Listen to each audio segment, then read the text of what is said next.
Hi friends, welcome back to இது ஜோவின் பயணம். இன்றைக்கி ஜோவின் பயணத்தில் மோஸ்ட் ரெக்வஸ்டட் வீடியோன்னு கூட சொல்லலாம். நான் வந்து கரெக்டாக என்னோட டெலிவரி அப்போ நிறையா பேர் நம்ம சப்ஸ்கிரைபரும் டெலிவரி ஆகி சேம் ஏஜில் இருக்கிற குட்டீஸ்லாம் நிறையா பேர் இருக்காங்க. நம்மளுடைய சப்ஸ்கிரைபரோட குட்டீஸ்லாம் அவங்க எல்லாரும் கேட்ட விஷயம் என்ன அப்படின்னா, தம்பிக்கு எப்படி நீங்கள் சாப்பாடு கொடுக்குறீங்க, என்னென்ன கொடுக்குறீங்க, ஃபுட் ரெசிபி போடுங்க அப்படின்னு நிறையா பேர் கேட்டுகிட்டே இருக்கீங்க. அந்த வீடியோ போடுறதுக்கு முன்னாடி இந்த வீடியோ கண்டிப்பாக போடணும் அப்படின்னு நான் நினச்சிக்கிட்டே இருந்தேன். ஆனால் எனக்கு டைம் இல்லாதனால நான் இந்த வீடியோ போடல. இன்றைக்கி தான் டைம் கிடச்சிச்சு. என்ன அப்படின்னு பார்த்துட்டிங்கன்னா, எவ்வளோ நாள் வரைக்கும் நான் வந்து ஃபீட் பண்ணேன், அதுக்கப்புறம் நான் எப்படி வந்து ஸ்டார்ட் பண்ணேன் ஃபுட் கொடுக்க, அதாவது சாலிட் ஃபுட் கொடுக்க எப்படி ஸ்டார்ட் பண்ணேன் அப்படின்ற வீடியோ தான் இது. நான் ஒவ்வொரு ஸ்டெப் பை ஸ்டெப்பாக வந்து வீடியோ போட்டுகிட்டே இருக்கேன். இருந்தாலும் அது வந்து விலாகோட ஷேர் பண்ணியிருப்பேன். அதனால் நிறைய பேர் பார்த்துருக்க மாட்டாங்க. செப்பரேட்டாக ஒரு வீடியோ போட்டோம் அப்படின்னா கண்டிப்பாக யூஸ்ஃபுல்லாக இருக்கும்ல. அதனால தான் வந்து செப்பரேட்டாக ஒரு வீடியோ போட்டிருக்கேன்.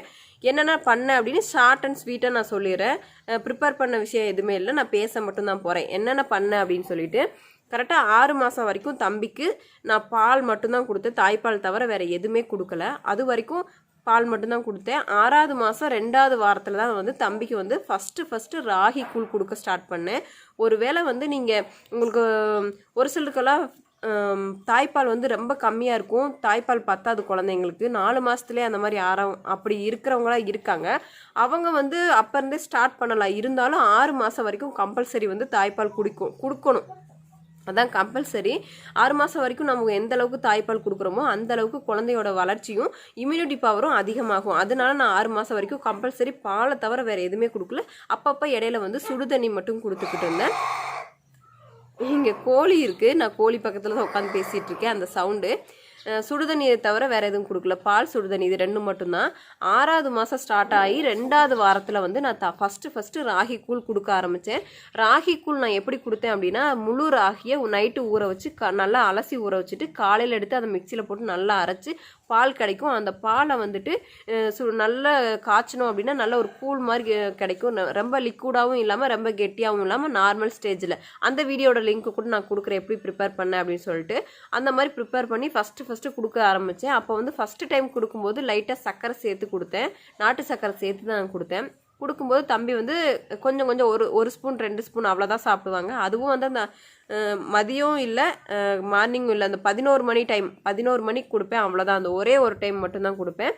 மற்ற எல்லா டைமுமே வந்து நான் மட்டும்தான் ஃபீட் பண்ணுவேன். 6வது மாதம் முடிஞ்சிருச்சு. 7வது மாதம் ஸ்டார்ட் ஆகும்போது நான் வந்து ஃப்ரூட்ஸ் கொடுக்க ஸ்டார்ட் பண்ணேன். எல்லா ஃப்ரூட்ஸுமே கொடுத்தேன். ஒவ்வொரு நாளும் ஒவ்வொரு ஃப்ரூட்ஸ் கொடுத்தேன். மதிய டைமு இந்த ஏதோ ஒரு டைமிங்லாம் எனக்கு வந்து மேட்டர் இல்லை. ஒரு டைம் கொடுத்துருவேன். நான் நைட்டு மட்டும் கொடுக்க மாட்டேன். இந்த மாதிரி கொடுத்துக்கிட்டு இருந்தேன். 7வது மாதம் ஃபுல்லாக வந்து ஃப்ரூட்ஸும் அந்த ராகி கூழும் கொடுத்தேன். 8வது மாதம் ஸ்டார்ட் ஆன அப்போ தான் வந்து நான் வந்துட்டு காய்கறி கொடுக்க ஸ்டார்ட் பண்ணேன். காய்கறி கொடுக்கறதுக்கு முன்னாடியுமே நம்ம குழந்தைக்கு வந்து அது ஒவ்வாமை ஏற்படுத்தக்கூடாது அப்படின்றதுக்காக எனக்கு வந்து என்னோட தங்கச்சி வந்து நர்ஸாக இருக்கான். அவள் தான் ஒவ்வொன்றும் வந்து எனக்கு ஷேர் பண்ணுவான். இந்த மாதிரி கொடு அப்படின்ட்டு அவளுக்கு தெரிஞ்ச டாக்டர்கிட்ட கேட்டு எனக்கு எல்லாமே ஷேர் பண்ணுவான். அப்போ வந்து எல்லா காயுமே வந்து சூப் மாதிரி ஃபஸ்ட்டு கொடுக்க ஸ்டார்ட் பண்ணேன். சூப் மாதிரி கொடுத்துட்டு அவங்களுக்கு எந்த ப்ராப்ளம் இல்லை இருக்கும். கண்டிப்பாக ஒரு சில குழந்தைங்களுக்கெல்லாம் ஃபஸ்ட் டைம் கொடுக்கும்போது லூஸ் மோஷன் போகும், அந்த எதுக்கழிச்சு வரும்னு சொல்லுவாங்களோ அந்த மாதிரிலாம் வரும். அந்த மாதிரி தம்பிக்கு எதுவும் வரல. ஃபஸ்ட்டு டைம் வந்து கொடுக்கும்போது லூஸ் மோஷன் ஒரே ஒரு டைம் போச்சு, அதுக்கப்புறம் எதுவும் போகலை. அந்த மாதிரி வந்தாலும் தொடர்ந்து கொடுக்க தான் சொன்னாங்க. அதனால நான் ஃபஸ்ட்டு வந்து நம்ம டைரெக்டாக வந்து ஃபுல்லாக திணிக்காமல் கொஞ்சம் கொஞ்சமாக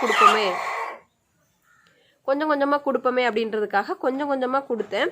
அந்த மாதிரி கொடுக்கும்போது எனக்கு வந்து தம்பிக்கு ஒரே ஒரு டைம் லூஸ் மோஷன் போச்சு. 3 நாள் வரைக்கும் கொடுத்தேன். 3 நாள் வரைக்கும் எந்த ப்ராப்ளம் வரல.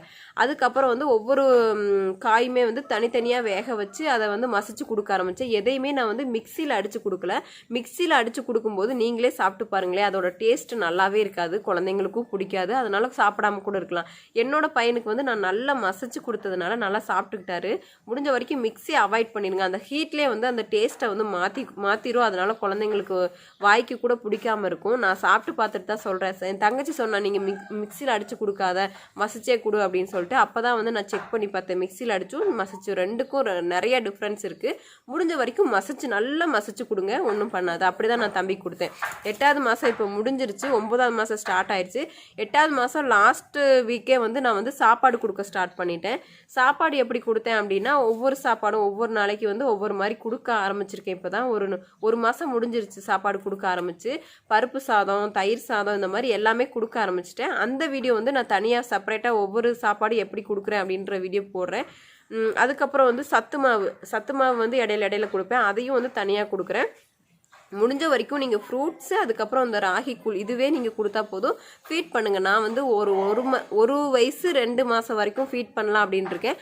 அது வரைக்குமே ஃபுட்டு வந்து அதிகமாக வந்து கொடுக்க மாட்டேன். நான் ஃபீட் பண்ணணும் அப்படின்னு முடிவில் இருக்கேன். இருந்தாலும் 6 மாதம் வரைக்கும் கம்பல்சரி ஃபீட் பண்ணணும். அதுக்கப்புறம் வந்து உங்களுடைய விருப்பம் தான். என்னோட விருப்பம் ஒரு 12 மாதம் வரைக்கும் வந்து கொடுத்துட்டு அதுக்கப்புறம் ஒரு 2 மாதம் வரைக்கும் வந்து எப்படியும் டைம் எடுக்கும். அவங்கள வந்து அதுலேருந்து ரிலீஃப் பண்ணுறதுக்கு கொஞ்சம் டைம் எடுக்கும். அது வரைக்கும் டைம் எடுத்துக்கலாம் அப்படின்னு நான் நினச்சிருக்கேன். உங்களுடைய விருப்பம் தான். அதெல்லாம் வந்துட்டு உங்களுடைய விருப்பம் எப்படி இருக்கோ அப்படி பண்ணிக்கலாம். இன்றைக்கி வந்து நான் இப்படி தான் என்னோடய பையனுக்கு கொடுத்துருக்கேன். இது வரைக்கும் கொடுத்துக்கிட்டு இருக்கேன். அதை தான் ஷேர் பண்ணிக்கிட்டேன். இதை ஷேர் பண்ணிக்கணும் அப்படின்னு நான் நினச்சேன். எல்லா வீடியோவுமே நான் லிங்க் கொடுக்குறேன். ஒவ்வொரு வீடியோவாக நீங்கள் செக் பண்ணி பாருங்கள், எந்தெந்த ஸ்டேஜில் எப்படி நான் கொடுத்த தம்பிக்கு அப்படின்னு சொல்லிட்டு. அது எல்லாமே ஷேர் பண்ணியிருக்கேன் வீடியோவில். அந்த வீடியோ லிங்க் ஃபுல்லாகவே நான் கீழே கொடுத்துறேன். நீங்கள் பார்த்துட்டு அதுக்கப்புறம் நாளைக்கு வந்துட்டு நான் இன்னொரு வீடியோவில் வந்துட்டு நான் எப்படி வந்து தம்பிக்கு ஃபுட்டு ரெடி பண்ணுறேன் அப்படின்றத ஒரு 3 ஃபுட்டாக தனித்தனியாக வந்து ஒவ்வொரு வீடியோவாக உங்க கூட ஷேர் பண்ணிக்கிறேன். அதை வந்து ஃபுல்லாக திணிக்கணும் அப்படின்னு நினச்சோம் அப்படின்னா கண்டிப்பாக முடியாது. ஃபஸ்ட்டு ஸ்டார்டிங்கில் 1 ஸ்பூன் 2 ஸ்பூன் தான் சாப்பிடுவாங்க. ஒரு வயசு வரைக்குமே அப்படி தான் இருக்கும். 1 இயர் வரைக்குமே அப்படி தான் இருக்கும்.